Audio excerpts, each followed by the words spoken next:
Hi, and thanks for watching this message video.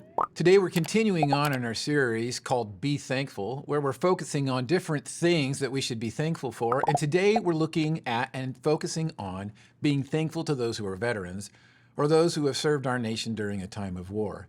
So if you're one of those people who have done that, I want to personally thank you, and on behalf of my family, thank you for your time of service. And because of that, you now have an opportunity to be a real leader amongst all of us in many ways. Now, when it comes to the motives of the common soldier, that being a man or a woman, when it comes to war, it's pretty much always about the plunder. And by plunder, I mean their loved ones or their animals or their land or its water and all the treasures that are contained within it. That's what I mean by plunder. But when it comes to military leaders, sometimes it's not just about that. Their motives are a little bit murky. And because bad leadership is just as influential as good leadership, sometimes because of leaders, the motives of soldiers becomes murky as well. For example, in a biblical sense, we have two leaders, in King Saul and King David, who both worked with Samuel, the prophet of God. But both of these military leaders had completely different motives, and as a result, it impacted their soldiers. For instance, here's what we're told about Saul. 1 Samuel 15, 1-9. One day Samuel said to Saul, "It was the Lord who told me to anoint you as king of his people, Israel." Now listen to this message from the Lord. "This is what the Lord of heaven's armies has declared. I have decided to settle accounts with the nation of Amalek for opposing Israel when they came from Egypt. Now go and completely destroy the entire Amalekite nation. Men, women, children, babies, cattle, sheep, goats, camels, and donkeys." So Saul mobilized his army at Telaim. There were 200,000 soldiers from Israel and 10,000 men from Judah. Then Saul and his army went to a town of the Amalekites and lay in wait in the valley. Saul sent this warning to the Kenites: "Move away from where the Amalekites live, or you will die with them, for you showed kindness to all the people of Israel when they came up from Egypt." So the Kenites packed up and left. Then Saul slaughtered the Amalekites from Havilah all the way to Shur, east of Egypt. He captured Agag, the Amalekite king, but completely destroyed everyone else. Saul and his men spared Agag's life and kept the best of the sheep and goats, the cattle, the fat calves, and the lambs. Everything, in fact, that appealed to them. They destroyed only what was worthless or of poor quality. War is ugly, and it is brutal, and in many ways it is vicious. And Saul and his soldiers were up to the task for all of the things that they were required to do, like the killing of the women and the children and the babies and all the animals. But they didn't.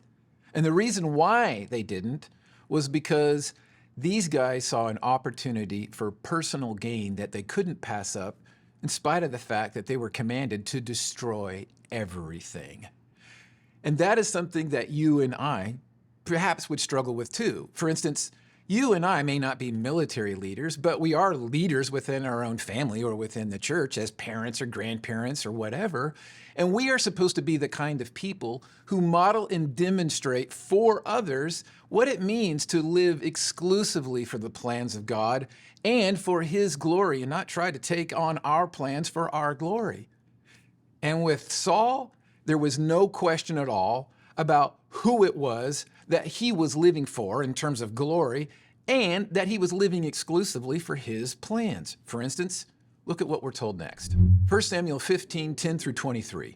Then the Lord said to Samuel, "I am sorry that I ever made Saul king, for he has not been loyal to me and has refused to obey my command." Samuel was so deeply moved when he heard this that he cried out to the Lord all night. Early the next morning, Samuel went to find Saul. Someone told him, "Saul went to the town of Carmel to set up a monument to himself. Then he went on to Gilgal." When Samuel finally found him, Saul greeted him cheerfully. "May the Lord bless you," he said. "I have carried out the Lord's command." "Then what's all this bleating of sheep and goats and the lowing of cattle I hear?" Samuel demanded. "It's true that the army spared the best of the sheep, goats, and cattle," Saul admitted, "but they were going to sacrifice them to the Lord your God. We have destroyed everything else." Then Samuel said to Saul, "Stop! Listen to what the Lord told me last night." "What did he tell you?" Saul asked. And Samuel told him, "Although you may think little of yourself, are you not the leader of the tribes of Israel? The Lord has anointed you king of Israel, and the Lord sent you on a mission and told you, go and completely destroy the sinners, the Amalekites, until they are all dead. Why haven't you obeyed the Lord? Why did you rush for the plunder and do what was evil in the Lord's sight? But I did obey the Lord, Saul insisted. I carried out the mission he gave me. I brought back King Agag, but I destroyed everyone else. Then my troops brought in the best of the sheep, goats, cattle, and plunder to sacrifice to the Lord your God in Gilgal. But Samuel replied, "What is more pleasing to the Lord, your burnt offerings and sacrifices, or your obedience to his voice? Listen, obedience is better than sacrifice, and submission is better than offering the fat of rams. Rebellion is as sinful as witchcraft, and stubbornness as bad as worshiping idols. So, because you have rejected the command of the Lord, he has rejected you as king." Because Saul refused to obey God, God began to move David into a position where he would replace Saul as king. And this, of course, made Saul very angry. And he attempted to kill David multiple times, but God protected David and his army from Saul. And the reason why David was moved into this position was because he had different motives than what Saul did. For instance, I think many of you probably know that David loved God at an early age, and that even as a teenager, he didn't like it when anybody spoke negatively about his God, regardless of their size, i.e. Goliath. But more importantly, as a military leader, David was one of those guys who consistently and always lived for the glory of God and continued to have that kind of an impact and influence on his soldiers. In fact, look at what it is that we're told David did when he and his soldiers found themselves particularly in the midst of a crisis, and David himself was in a very severe crisis. But look at what it is that he did in terms of turning to God in that crisis. 1 Samuel 29:11 through 30:25. So David and his men headed back into the land of the Philistines, while the Philistine army went on to Jezreel. 3 days later, when David and his men arrived home at their town of Ziklag, they found that the Amalekites had made a raid into the Negev and Ziklag. They had crushed Ziklag and burned it to the ground. They had carried off the women and children and everyone else, but without killing anyone.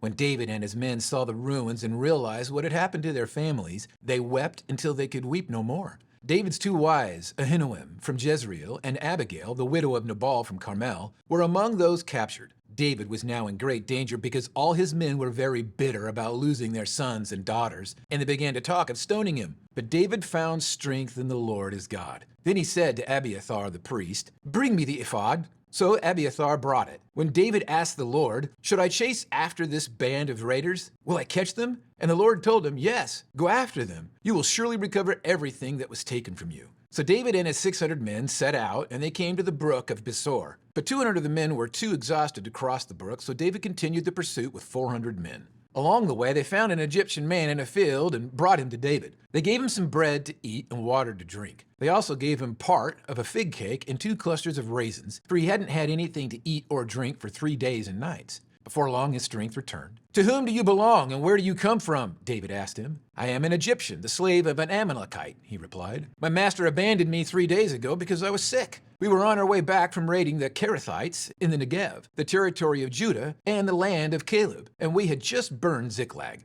"Will you lead me to this band of raiders?" David asked. The young man replied, "If you take an oath in God's name that you will not kill me or give me back to my master, then I will guide you to them." So he led David to them, and they found the Amalekites spread out across the fields, eating and drinking and dancing with joy because of the vast amount of plunder they had taken from the Philistines and the land of Judah.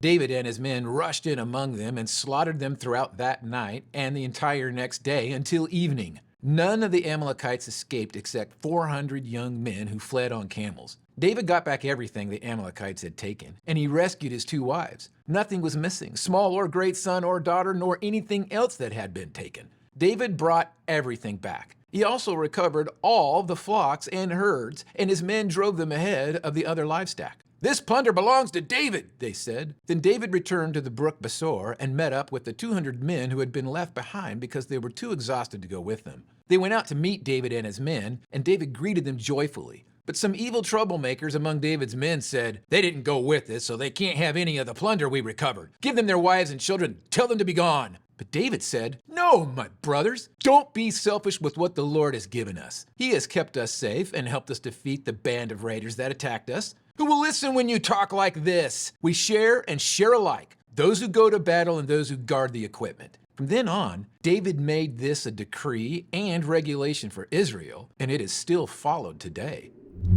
On one hand, we have an individual who modifies God's commands to suit their own interest and is building monuments to themselves. And on the other hand, we have an individual who was constantly looking to God for guidance as a leader and looking out for others. Now, I can assure you that I have seen all types of leadership in my family or in the church or in the workplace or pretty much in everything. And I can assure you that I do not like following leaders that are like Saul. I like following leaders that are like David and have a heart like Jesus, in that they are willing to give God the glory and the credit for everything, and they are constantly looking out for the interest of others. In fact, that's the exact attitude that all of us are commanded to have. Philippians 2:3-11. Don't be selfish. Don't try to impress others. Be humble, thinking of others as better than yourselves. Don't look out only for your own interests, but take an interest in others too. You must have the same attitude that Christ Jesus had. Though he was God, he did not think of equality with God as something to cling to. Instead, he gave up his divine privileges. He took the humble position of a slave and was born as a human being. When he appeared in human form, he humbled himself in obedience to God and died a criminal's death on a cross. Therefore, God elevated him to the place of highest honor and gave him the name above all other names, that at the name of Jesus every knee should bow, in heaven and on earth and under the earth, and every tongue declare that Jesus Christ is Lord, to the glory of God the Father. So once again, if you're one of those people who's a veteran or has served our country in a time of war, I want to thank you for all that you have given up. And the truth is that there's not too many people who really do understand or recognize all that an individual who has served has given up for their country. And so I thank you for what it is that you've done. And because of your service, again, you have an opportunity to be a great leader amongst all of us. So what kind of a leader are you? Are you the kind of leader who is looking to God and looking out for others, wanting to know what his plan is for your life and living for it, for his glory? Or are you the kind of leader who is looking out for your own plan and wanting to build monuments to yourself? And the truth is that regardless of whether or not any of us have served in the military, there should be those who are looking at us and thanking us for our veteran leadership in our lives, or at the very least, the things that we are doing in their presence should be worthy of thanks.